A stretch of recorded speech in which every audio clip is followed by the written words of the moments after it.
My name is Charles Sine, CEO of Anti-Fragility Health. Another exciting conversation in our longevity workshop series. Today we're going to continue with exogenous compounds, but today I want to really focus on the longevity compounds, and we're going to be talking about a couple of those compounds. But let me take a step back again and refocus the conversation around longevity. Right? We have said longevity is equal to health span plus lifespan. And it is difficult to separate these two because when we look at the graph, right, our health comes up, and then this is the natural graph and the average person dying at 78. So this is lifespan and this is health span. And health span is the duration for which you stay healthy. And lifespan is the duration for which you are alive. They are integrated because you could live a long and unhealthy life, or you could live a long and healthy life, which would be shown by a graph like that. So this is a long, healthy life, long, unhealthy life. So those are the choices. Or it could also be a short, unhealthy life. But the objective here around longevity, we're talking about living a long and healthy life. And so we are talking about what we call exogenous compounds. Exogenous because they come from outside. But before I go into the depths of how we prolong life, we need to talk about what we call the hallmarks of aging. And there are 9 things that have been identified as driving the aging process. Hallmarks of aging. So we're going to explore these hallmarks, and we're going to talk about them, and we're going to look at what some of those issues are. So, and we will talk about them in 3 phases. These hallmarks of aging. There are 9 of them, but we are grouping them into 3 areas. We have the primary hallmarks, then we have the antagonistic hallmarks, and then we have the integrated hallmarks. And we'll talk about them as we go. So let's look at, and there are all 9 of them, but we've separated them into these 3 groups so we can talk about them much clearly. So let's look at the first 4 primary ones. Genomic instability. Number 1, genomic instability. This is a very important issue, and it is addressed. The challenge that causes that is what we call DNA methylation.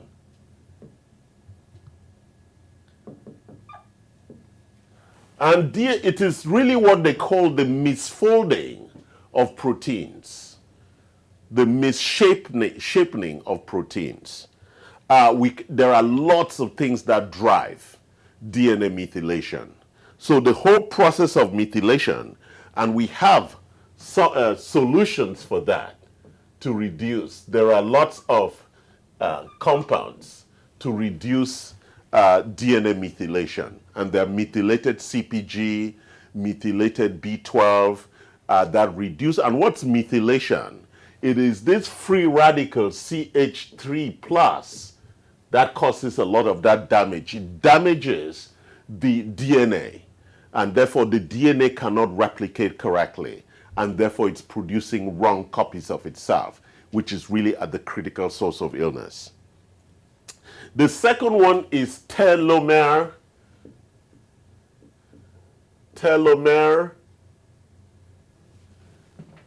And they call it telomere attrition. And it's connected to the DNA also. When we have the DNA like that, the pair. The telomeres are the edges of the DNA.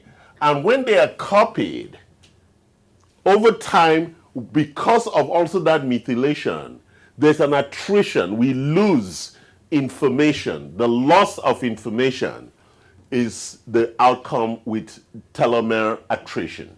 And there are now a lot of senolytic solutions like quercetin and things that address the underlying telomeres. So it's part of a big aging problem. So these are exogenous compounds I'm talking about that address the hallmarks of aging.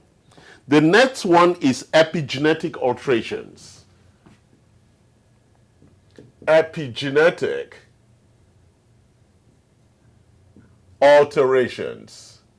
Very interesting, because in my past lectures, I've spoken about epigenetics. Epigenetics is the expression that our lifestyle has on gene expression, on protein formation. So we have our genes, we live a certain lifestyle. The lifestyle plus that genes result in epigenetics, which is the full real expression when we integrate our genes plus our chosen lifestyle. And you know we have a lot of exogenous compounds to support epigenetics, like vitamin D3, like hormones, like all of those vitamins and minerals that we insist on would reduce the impact of lifestyle. So your diet, exercise, sleep, all of those things have what we call, they create epigenetic alterations, right? For example, if you're not sleeping enough, that's going to impact inflammatory and other things. The circadian disruption will actually disrupt a lot of other things in the underlying biochemistry, in brain, in fat, in excretion, and all of that. And then the fourth one in that group is what we call loss of protesis. Loss of proteostasis. And this is really to do with amino acids. As you know, amino acids are the critical building structure for our body. And so if we are losing those and we're not replacing those amino acids, that's why we do peptides and we do a lot of amino acids in the nutrients that we do as micronutrients or macronutrients. Those amino acids are really, really critical, and we have a long number of them. I cannot recite all of them here. But so now we've looked at the primary hallmarks, 4 of them. Genomic instability, which is driven by methylation.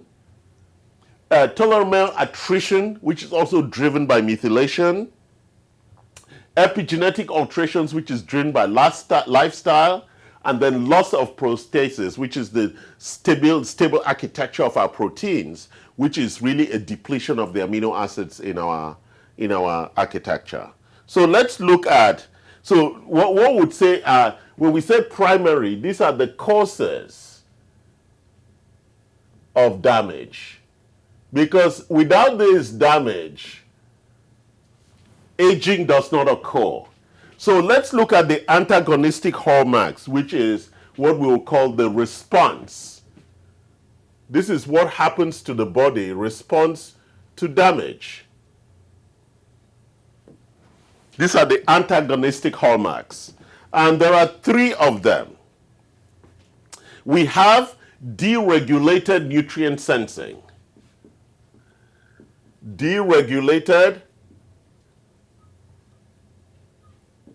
nutrient sensing. It's a very important thing because we know that our circadian clock is driven by light and food. So our nutrient sensing, if the cells lose that capacity to sense for nutrients, then they don't get what is required. Then the body doesn't know that there is a need for it. So this whole issue around nutrient sensing is critical in how the body then deploys nutrients across the body. So the response to damage, one of the responses, because we have 4 things that drive damage. Again, genomic instability, which is the methylation issue for telomeres also, and therefore the new copies of DNA then deliver this problem. We have the epigenetic alterations and the loss of the protein architectures, driving one of the big causes, which is a loss of, which is deregulated nutrient sensing. Then we go to one of the biggest challenges in chronic illness, mitochondrial dysfunction.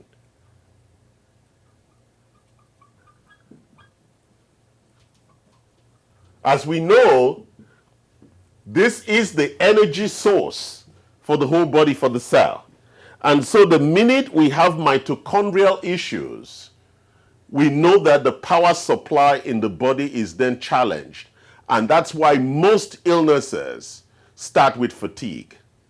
You feel tired all the time. That's a big sign of mitochondrial dysfunction. Lots of things causing that, right? Because if we have epigenetic alterations, which means that certain signals or genes are turned on and off, especially for genomic instability and telomere. So certain genes are switched off because of methylation. Therefore, the mitochondria is looking for some gene effects or proteins that would support mitochondria, and they be turned off. The final one in that group is what we call cellular senescence. So that's number 7. Cellular senescence. As we all know, cells need to die. And that is what we call program death. All cells have to go through a program of how they die, and then they're excreted. The challenge is that some cells go awry during the death process. And really, that's the biggest triggers for cancer. And so, ensuring that path that happens properly, which will be driven by things like autophagy or mitophagy, which is the fact that those dead cells are then eaten up by the healthy ones, and therefore they clear all the cellular junk. So those processes are compromised when we have underlying mitochondrial or cellular senescence tied to mitochondrial dysfunction, tied to deregulated nutrient sensing. So when all these things, if you look at the response to this damage, right, these are critical depths now of chronic illness. That's really what impacts health span and lifespan. Then the last ones are the typical kinds of things that happen for particular phenotypes. So we have number 8 and number 9. And so let's look at number 8 is stem cell exhaustion. Oh yes, stem cell exhaustion. And this one is really driven by the particular person and the inherited genes, right? How quickly, how much stem cells you have, and how quickly those stem cells can respond, right? So stem cell exhaustion is a really challenging issue. And finally, we have altered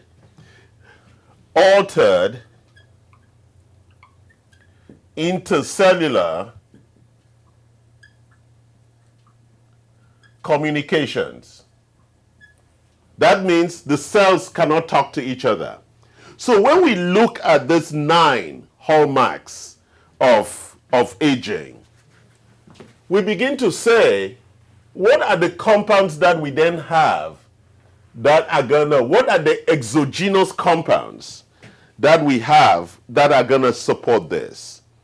And so a lot of the compounds that have been built are actually to support these products.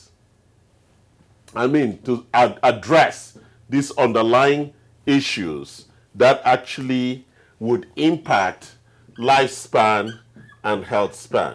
So let's look at some of the products. I'll take some that are very obvious.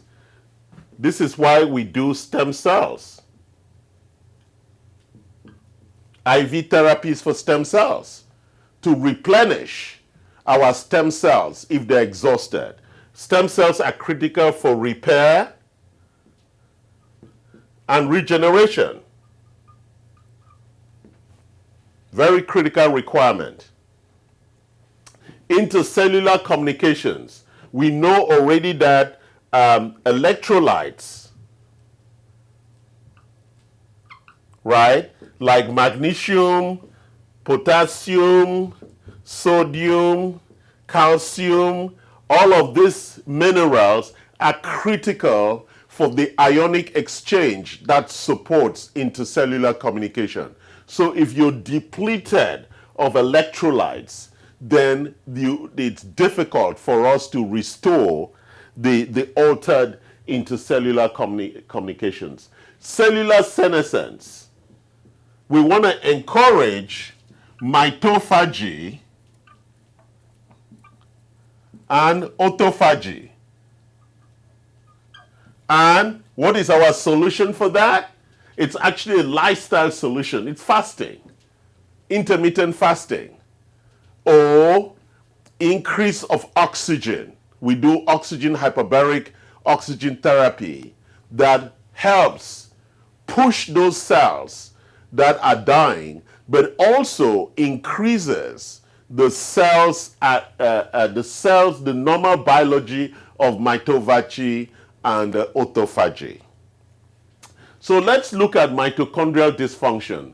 We know that the ways to support mitochondria is actually with the process of antioxidants, because the mitochondria suffers from oxidative stress. Oxidative stress arises from the accumulation at the cellular level of the nitrogen, the reactive oxygen species, or the reactive or the nitrogen species. So they are very, very oxidative materials, and if they are not removed with natural forming glutathione in the body or exogenous compounds of antioxidants like glutathione and other things, then the cellular architecture is compromised. On top of that, we also use NAD plus, which is like a new addition to optimize mitochondrial activity, which actually introduces mitophagy, which is that all the dead mitochondrial cells are cleared away to clear out what we call cellular, intracellular, and extracellular junk, which actually increases intercellular and intracellular communication. Really very important things. Then we look at deregulated nutrient sensing. Really, really important that we diet, we eat the right phytonutrients and the adaptogens, and all of those compounds are going to support, improve the cellular ability to sense the nutrients and communicate for the nutrients that are required for optimal metabolism. The loss of protesis, we need to make sure that we're eating the right amino acids, the right proteins. Epigenetic alterations, that's where we want to reduce inflammatory signals with either poly-MVA, plaque X, all the accumulated materials that we do around that. And then when we look at telomere attrition and genomic instability, we're looking at exosomes, stem cells, and a lot of other things, whether it's rapamycin and metformin and all the things that would support the elimination of that. So the most important thing about my lecture today is a deep understanding of these 9 hallmarks of aging and the groupings, the primary hallmarks. This is the 4 things that drive aging. These are the consequences of that, and these are some of the genetic aspects of that. And let's just go back as a summary for this short lecture today. Genomic instability, very, very challenging. It's driven by that whole process called DNA methylation, and we need to reduce, because once the DNA is methylated, then it means it's switched off. And therefore, if it's switched off, that gene is not available for the protein work that it needs to do. And as you can see, it then leads to the loss of proteostasis. That's loss of the protein architecture, or the misfolding or the misshaping of proteins, which really leads to cancer and other studies. Epigenetic alterations, that's our lifestyle. And therefore, it's really important that we hydrate, we exercise, we sleep, we eat properly, we reduce stress, we reduce toxicity and infections. All those good things, the levers that I've been talking about, come here to impact what we call the epigenetic alterations in the architecture. We look at telomeres, attrition, which is the strips on top of the DNA, which actually is a consequence of methylation itself. Then we look at the response to this damage, and we see that the response is very, very deep and sustaining and dangerous. Deregulated nutrient sensing. It cannot sense for nutrients anymore for food. At the cellular level, that's very dangerous. It means the body doesn't know that cell needs something, so it's ignored. Mitochondrial dysfunction, there is no energy. And that's what happens when you have like a COVID attack and there's mitochondrial dysfunction and deregulated sensing. The body doesn't have the architecture for the response and the sustained fight. So it submits. And then we have the cellular senescence, where we're not getting rid of the cells, and therefore there's an accumulation of intra and extracellular junk. Finally, we have the other things that really are damaging: stem cell exhaustion and altered intercellular communication. So I wanted to explore these compounds today in the context of the hallmarks of aging.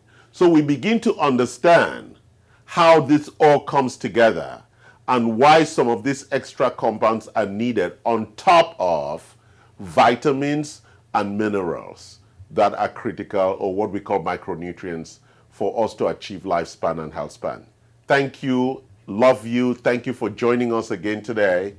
Like us, love us, and share the message, and visit our web shop where you can get most of the items I spoke about today, or you can visit us on Instagram in our new The IV Lounge, where we talk about a lot of the IVs that we have on offer for longevity and for health span. I mean, covering all of longevity, including lifespan and health span. Thank you, love you, like us, send your comments, and we'll respond. Next week is Father's Day. In celebration of Father's Day, I'll be talking about male performance, healthy male performance, and the issues around male health, male vitality, and male performance. So we'll be looking at men and the health of men, the vitality of men, and the performance of men in the context of health. Have a wonderful weekend, and make sure you stay healthy.